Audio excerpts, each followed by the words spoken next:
আসসালামু আলাইকুম। প্রথমে এই ভিডিওটা দেখলাম। আমি না ভোট দিব, আমার পয়সা নাই সরকারের কাছে, আমি কর দেই নাই, বা আপনি দেন নাই, বা আপনি দেন নাই।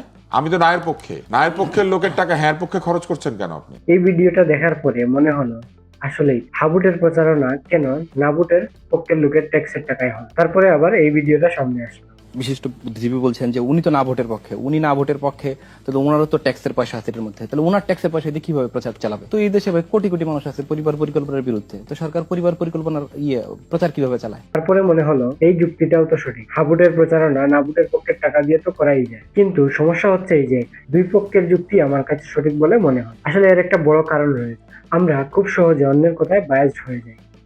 নিজের বিবেক বুদ্ধিকে কাজে লাগিয়ে আমরা কোনো সিদ্ধান্ত নিতে চাই না, আর এর ফলে আমাদের বিবেক বুদ্ধি ধীরে ধীরে অকেজ হয়ে যাচ্ছে।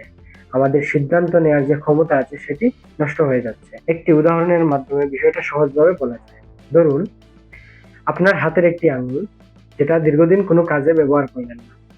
এর ফলে কি হবে? আপনার ওই হাতের আঙ্গুলটা অকেজ হয়ে যাবে, সেটি দিয়ে আর আগের মতো কোনো কাজ করতে পারবেন না। আরো একটি উদাহরণ দেওয়া যায় বিজ্ঞানী লেমার্কের ব্যবহার ও অব্যবহারের তত্ত্বের উপরে ভিত্তি করে। ফরাসি বিজ্ঞানী লেমার্ক বলেছিলেন, আমাদের শরীরের যে অঙ্গ নিয়মিত ব্যবহার করা হয় সেটি অত্যন্ত শক্তিশালী ও উন্নত হয়। তার মানে হচ্ছে আমরা আমাদের শরীরের যে অঙ্গটি ব্যবহার করি না তা নিয়মিত দুর্বল হয়ে যাচ্ছে এবং একসময় অকেজো হয়ে যায়। আর ঠিক এভাবেই আমরা আমাদের বিবেক বুদ্ধি ব্যবহার না করতে করতে আজ সেই সক্ষমতা হারিয়ে ফেলছি। তাই পরিশেষে বলতে চাই, নিজের বোধ শক্তিকে জাগ্রত করুন, কারো কথায় বায়াসড হয়ে নয়, নিজের বিবেক বুদ্ধি খাটিয়ে সিদ্ধান্ত নিন। এতে আপনি নিজে উপকৃত হবেন, দেশ ও দেশের মঙ্গল হবে। আজকে এ পর্যন্তই, দেখা হচ্ছে পরবর্তী ভিডিওতে।